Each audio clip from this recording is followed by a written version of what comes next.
আসসালামু আলাইকুম। যমুনা পার্ক ঢাকার ব্যস্ত জীবনের মাঝে একটু শান্তির নাম। যমুনা পার্কে ঢুকলে প্রথম যে জিনিসটা অনুভব করবেন তা হলো শান্তি, সবুজ আর প্রশান্তি। উঁচু উঁচু গাছ, পাখির গান আর ঠান্ডা হাওয়া সব মিলিয়ে মনটা একদম সতেজ হয়ে যায়। এখানকার লেকের পাশে দাঁড়ালে মনে হয় এই শহরে এখনো কিছু জায়গা আছে সেখানে মানুষ একটু নিঃশ্বাস নিতে পারে। প্রতিদিন সকালে অসংখ্য মানুষ এখানে হাঁটতে আসে, কারো স্বাস্থ্য ভালো রাখতে, কারো মন ভালো করতে, আবার কেউ আসে একটু শান্তি খুঁজতে।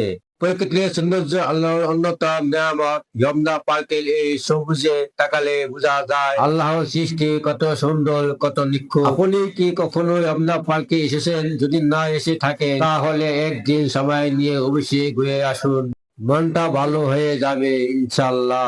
ভিডিওটি ভালো লাগলে লাইক, কমেন্ট আর সাবস্ক্রাইব করে পাশে থাকবেন। ধন্যবাদ সবাইকে। আল্লাহ হাফেজ। আবার দেখা হবে পরের ভিডিওতে ইনশাল্লাহ।